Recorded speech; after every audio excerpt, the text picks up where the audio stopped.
Sean bienvenidos a mi canal una vez más. Yo soy D6 y esto es Meridiano Gamer Pro. En esta ocasión les traigo el segundo capítulo de La Cruzada de Liberty, libro de StarCraft.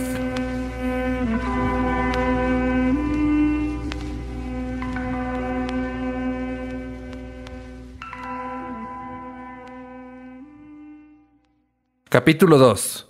Un chollo de puesto.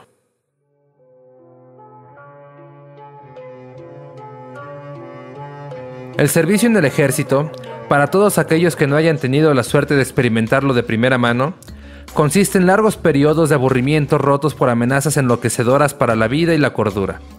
Según puedo entresacar de las viejas grabaciones, siempre ha sido igual. Los mejores soldados son aquellos capaces de despertarse de golpe, reaccionar por instinto y apuntar con precisión. Por desgracia, ninguno de estos rasgos se aprecia en la inteligencia militar que controla a esos soldados. El manifiesto de Liberty. ¿Señor Liberty? Llamó la pispireta asesina desde la escotilla. El capitán desearía hablar con usted. Michael Liberty, reportero de la RNU, destacado del escuadrón alfa de élite de los marines confederados. Abrió un ojo y le encontró. Toda sonrisa, de pie junto a su litera. Acababa de postergarse una partida de cartas que debería haber durado toda la noche, y estaba seguro que la joven teniente de los Marines había esperado a que él se tumbara en el catre antes de interrumpir sin permiso en sus aposentos. El reportero exhaló un hondo suspiro.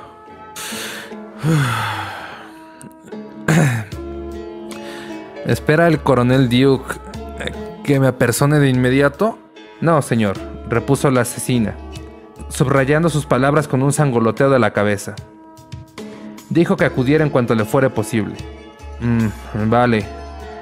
Mike asomó las piernas por el borde del camastro y apartó la idea de dormir en su cerebro. Para el coronel Duke, cuando le sea posible, solía significar en menos de 10 minutos, maldita sea. Mike tanteó en busca de los cigarrillos. Hasta que no hubo metido los dedos en el bolsillo vacío de su camisa, no se acordó de que lo había dejado. Es una costumbre asquerosa de todos modos. Masculló para sí. A la teniente de los Marines le dijo: tengo que ducharme y un café tampoco me vendría mal. La teniente Emily Jameson Swallow, ayudante personal de Liberty, contacto, escolta y espía para sus superiores militares, esperó el tiempo justo para determinar que Mike en efecto tenía la intención de levantarse, antes de encaminarse en dirección a la cocina. Mike bostezó, calculó que debía haber disfrutado de unos 5 minutos de sueño, se desnudó y se metió en el limpiador sónico. El limpiador sónico era un modelo militar, claro está.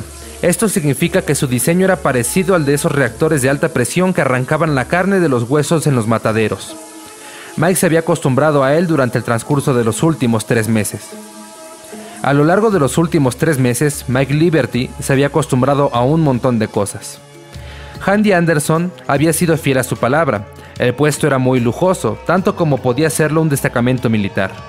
La NORAD 2 era una nave capital, perteneciente a la clase Titán, todo neoacero y torretas láser, como correspondía a la más legendaria de las unidades militares de la Confederación, el Escuadrón Alfa.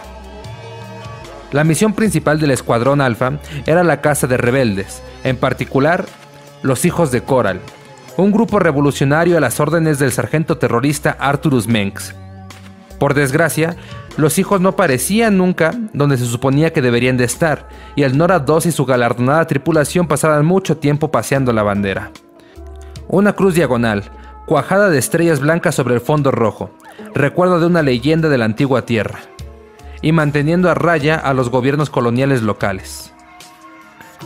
De resultas de aquello, el mayor desafío al que había tenido que enfrentarse Mike hasta la fecha había sido combatir el aburrimiento y encontrar el material suficiente para escribir que justificara su columna. La propaganda patriótica había resultado suficiente para las primeras historias, pero cuando la acción de verdad o los éxitos escaseaban, Mike se veía obligado a improvisar.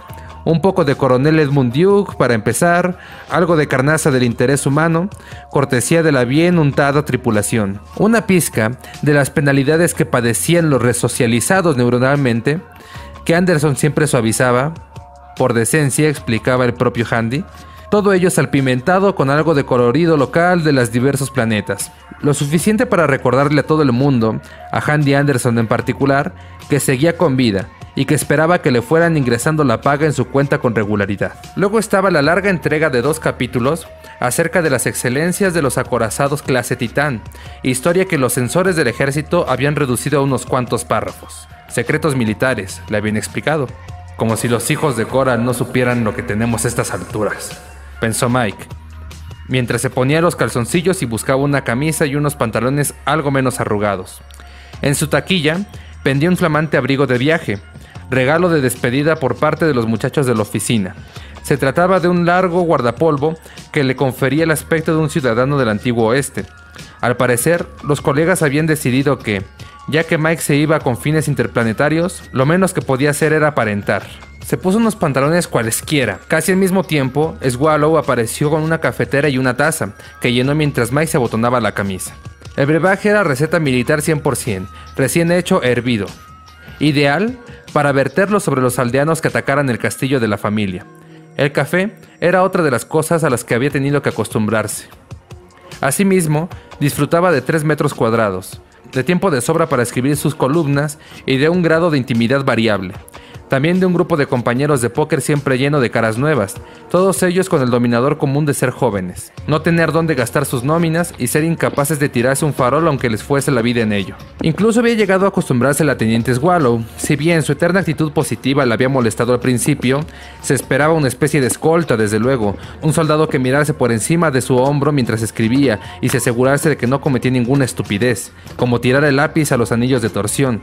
Pero la teniente Emily Swallow parecía sacada de un documental sobre academias militares, la típica película particularmente jovial que verían papá y mamá antes de despedir a los retoños, embarcados en una misión prolongada a 5 sistemas solares de distancia. ¡Demonios! La teniente Emily Swallow parecía capaz de escribir este tipo de documentales. Pequeña, delicada, siempre sonriente. Se tomaba en serio todas las peticiones de Mike, aun cuando ambos supieran que éstas tenían tantas oportunidades de ser aprobadas como una bola de nieve en el infierno de no derretirse. Carecía de vicios, salvo algún cigarrillo que otro, que aceptaba con una sonrisa y un rictus de culpabilidad. Es más, cuando la animó a que le contara su historia, se mostró reticente. Casi todos los miembros de la tripulación se morían de ganas por hablar acerca de la vida que habían llevado antes de embarcarse, pero la teniente Swallow se había limitado a dejar de sonreír y acariciarse la mejilla, como si quisiera recoger el mechón rebelde de una melena ya inexistente. Había sido en ese momento cuando Mike se percató de los diminutos bultitos que tenía detrás de la oreja, las marcas de la resocialización neuronal no agresiva que mencionara Anderson. Le habían freído el cerebro, sí, y a base de bien. Nadie podía ser así de solícita sin haber pasado antes por una lobotomía electroquímica. Mike no volvió a mencionar el tema, sino que sobornó a uno de los técnicos informáticos a cambio de pasar un rato con el archivo del personal. Eso le había costado 2 cajetillas de tabaco que reservaba para las emergencias. Pero ya había superado lo peor de los síndromes para ese entonces, y los cilindros asesinos resultaban más útiles como moneda de cambio que como objeto de consumo. Descubrió que, antes de enrolarse en los marines contra su voluntad, la joven Emily Swallow gustaba de practicar el interesante hobby de ligarse a hombres en los bares, llevárselos a casa y maniatarlos, arrancarles la piel y la carne de los huesos con un cuchillo de filetear. Esa noticia habría desconcertado a cualquiera, pero a Mike Liberty le resultó tranquilizadora. Podría comprender mucho mejor a la asesina de 10 hombres de Halcyon que a la risueña y patriotera mujer que parecía sacada de un póster de llamada a las filas. Ahora, mientras la seguía por los pasillos de Nora 2, camino del puente de mando, se preguntó cuál sería la opinión de la teniente Swallow acerca del encarcelamiento médico y la transformación involuntaria. Decidió que la mujer no querría hacer hincapié en ese tema y, dada su naturaleza original, Mike prefirió no insistir. Para hacer una nave tan enorme, los pasadizos de Nora 2 eran bastante estrechos, como si no se hubiesen acordado de construirlos hasta después de tener ya en su sitio todas las pistas de aterrizaje, cámaras de oficiales, sistemas armamentísticos, cocinas, ordenadores y demás elementos imprescindibles. En los pasillos, el personal tenía que apretujarse contra las paredes para poder pasar. Mike reparó en unas flechas enormes pintadas en el suelo, y la teniente Swallow le explicó que estaban ahí para los momentos en que la nave se encontrara en alerta y los soldados vistieran la armadura de batalla. Mike supuso que los pasillos serían más estrechos incluso si no se esperara que tuvieran que acomodar a hombres ataviados con trajes de combate propulsados. Pasaron por varias crujías, donde los técnicos ya estaban tirando de cables y alambres. Circulaba la noticia de que el NORAD 2 estaba a punto de ser sometido a una revisión general, durante la que su arsenal se vería ampliado con un cañón Yamato. Dado el número de baterías láseres, cazas espaciales clase Spectro e incluso las armas nucleares que se rumoraba que se transportaban a bordo, el enorme cañón montado en la columna de la nave sería la guinda del pastel. De hecho, eso era lo que Mike esperaba que le dijera el coronel Duke, que el NORAD 2 iba a entrar en el dique seco para ser reparado y que él, Michael Liberty, podía coger el siguiente transbordador de regreso a Tarsonis. Eso conseguiría que hablar con el viejo fósil casi mereciera la pena. Cambió de opinión en cuanto hubieron entrado en el puente, y Duke le dedicó un entrecejo fruncido. No era ningún secreto que Duke nunca se alegraba de ver a un periodista, pero aquel era el ceño más torvo y hostil que Mike hubiese visto en su vida. «El señor Liberty se presenta a sus órdenes, señor», dijo la teniente Swallow, cuadrándose con la misma vehemencia que podía verse en cualquier video de reclutamiento. El coronel, de punta en blanco con su uniforme de mando marrón, no dijo nada. Se limitó a señalar su cabina con un dedo achaparrado. La teniente Swallow lo condujo hasta allí, antes de abandonarlo para encargarse de cualesquiera que fueran las tareas a las que se ocupaba cuando no estaba echándole un ojo. Como desollar cachorros, tal vez, pensó Mike. Su preocupación inicial aumentó cuando reconoció la forma humanoide que pendía enmarcada de la pared de la cabina. Se trataba de un traje de combate propulsado, no uno de los CMC-300 modelo estándar, sino un traje de mando, equipado con su propio sistema de comunicaciones portátil, el traje del coronel Duke, pulido, engrasado y listo para que el gran hombre se metiera dentro. Cada vez le parecía más remota la posibilidad de que se dispusieran a acoplar el Yamato. Casi todos los marines tenían armadura a mano, y los ejercicios de instrucciones eran tan comunes como las comidas. Liberty había conseguido librarse de ese deber, dado que era considerado un blanco fácil, y no estaba entrenado para manejar los pesados trajes. No obstante, resultaba entretenido ver a los novatos, dando bandazos por los estrechos pasillos con sus armaduras de combate. El que el traje del coronel estuviera allí, recién bruñido y puesto a punto, constituía un mal presagio. El traje en sí era imponente, se doblaba en la percha bajo su propio peso. A Michael Liberty le parecía que en ese sentido, el traje vacío encajaba con su propietario. El coronel Duke le recordaba a los grandes monos de la antigua tierra, los que trepaban a los edificios y derribaban antiguos ingenios aéreos a fuerza de palmetazos, gorilas. Duke era un viejo lomo plateado, el líder de cabeza usada de su tribu. La mera forma en que se inclinaba hacia adelante intimidaba a sus subordinados. Mike sabía que el Duke procedía de una de las antiguas familias, los líderes originales de las colonias del sector Koprulu. Debía de haber cometido algún error por el camino. Resultaba obvio que Edmund Duke debería de exhibir las estrellas de general desde hacía mucho tiempo. Mike se preguntaba qué feo incidente le bloqueaba el camino hacia el ascenso, y sospechaba que debía de tratarse de algún desastre de gran envergadura, enterrado en las grandes profundidades de los archivos militares de la Confederación. También se preguntaba qué tipo de excavador haría falta para desenterrar esa información, y si Anderson tendría alguna aparcada en su cripta cuasi secreta. La puerta se deslizó para abrirse y permitir que el coronel Duke entrara en la estancia igual que un caminante acorazado estilo Goliat, que arrasara con las unidades de infantería dispuestas ante él. Su ceño se veía más profundo que antes. Extendió una mano para indicarle a Mike que no se molestara en levantarse, algo que el reportero no tenía la mínima intención. Rodeó su amplio escritorio y se sentó. Apoyó los codos en la pulida mesa de obsidiana y juntó las yemas de los dedos ante sí. «Espero, Liberty, que haya disfrutado de su tiempo con nosotros». Hacía gala del habla lento y pesado que señalaba a las familias más antiguas de la Confederación.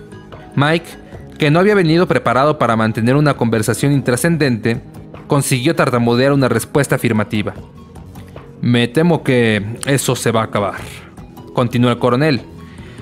«Nuestras órdenes originales eran pasarle el testigo de Theodore G. Bilbo y atracar para someter la nave a una retrospección dentro de 2 semanas. Nos hemos visto abrumados por los acontecimientos». Mike no dijo nada.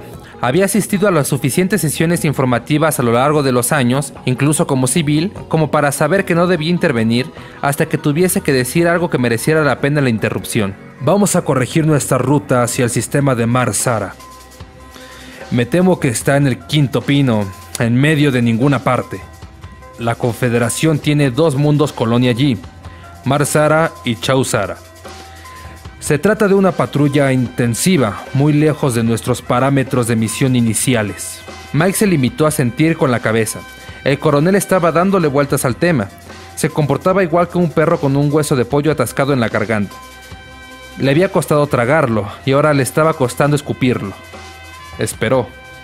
Le recordaré que, como miembro de la prensa asignado al Escuadrón Alfa, está usted sujeto al Código Militar Confederado en lo que respecta a sus obligaciones y a la forma de llevarlas a cabo. Sí, señor, convino Mike, con la suficiente brusquedad como para dar la impresión de que le importaba un comino el Código Militar Confederado. Y que lo mismo se aplica tanto a su destacamiento actual como a futuras referencias a lo que acontezca durante su estancia aquí. Duke inclinó su puntiaguda cabeza, exigiendo una respuesta. Sí, señor. Mike separó las palabras con claridad para subrayar su comprensión. Otra pausa, durante la que Mike pudo sentir el latido de la nave a su alrededor. Sí, el Nora 2 vibraba con unas frecuencias distintas, más alta, más intensa, algo más urgente. Los hombres y las mujeres estaban preparando la nave para la subtorsión. Y para el combate, tal vez. De repente, se preguntó si habría sido buena idea saltarse los simulacros con el traje de combate. El coronel Duke, el perro con el hueso de pollo en la garganta, continuó. Ya conoce nuestras historias. Se trataba de una aseveración, más que de una pregunta. Mike parpadeó, sin saber qué contestar. Optó por un... ¿Señor? Como llegamos al sector y nos establecimos en él, como nos apropiamos de él, espetó el coronel. A bordo de las naves Kama, los subcargueros, dijo Mike, recitando las lecciones de su infancia. El Nakfar, el Argo, el Sarengo y el Regan. Las tripulaciones de prisioneros y parias de la antigua Tierra, que se toparon con algunos mundos habitables. Encontraron 3 de esos mundos sin proponérselo, y otro puñado de ellos en las proximidades, terrestres o lo bastante similares como para que el ejército entrara en acción. Lo que no encontraron fue vida. Le ruego al coronel que me disculpe, pero la vida nativa abunda en los 3 primeros planetas. Además, la mayoría de las colonias y mundos limítrofes poseen sus propios ecosistemas. La formación terráquea radica las formas de vida nativas, a menudo, pero no siempre. El coronel desechó el comentario con un ademán. Nada más inteligente que un perro guardián. Domesticaron algunos insectos gigantes en Moja y a un montón de cosas que ardieron cuando el mundo fue colonizado y se pasó el rastrillo, pero nada inteligente. Mike asintió con la cabeza. La vida inteligente siempre ha sido uno de los misterios del universo. Hemos descubierto mundo tras mundo, pero nada que indique que ahí fuera haya algo igual de inteligente que nosotros. Hasta ahora, repuso el coronel, y usted va a ser el primer reportero en el lugar de los hechos. Mike se animó ante el cariz que estaba tomando la conversación. Se alzan numerosas formaciones misteriosas en muchos planetas, lo que nos indica que podría haber habido vida inteligente en su día. Además, los remolcadores espaciales hablan acerca de luces misteriosas y objetos volantes no identificados. No, aquí no estamos hablando de luces en el cielo ni unas ruinas cochambrosas. Se trata de pruebas vivientes de actividad de ET. No estamos solos ahí fuera. Duke dejó que sus palabras calaran hondo. Una mueca tironeó de la comisura de su boca, sin contribuir a mejorar su aspecto en absoluto. En algún lugar del interior de la nave se accionó un interruptor y los monstruosos motores comenzaron a zumbar. Mike se acarició el mentón y preguntó: ¿qué es lo que sabemos hasta ahora? ¿Ha aparecido un enviado? ¿Un portavoz? ¿O se trata de un descubrimiento fortuito? ¿Hemos encontrado una colonia? ¿O se trataba de un embajador enviado exprofeso? El coronel profirió un abrupto gorjeo. Señor Liberty, permita que le sea franco. Hemos establecido contacto con otra civilización alienígena. Contacto que se produjo cuando vaporizaron la colonia de Chausara. La quemaron hasta los cimientos. Y luego quemaron también los cimientos. Nos dirigimos hacia allí, pero no sabemos si los elementos hostiles permanecen aún en la zona. Y usted va a ser el primer reportero en el lugar de los hechos, repitió el coronel. Enhorabuena, hijo. A Mike no le daba buena espina ese privilegio.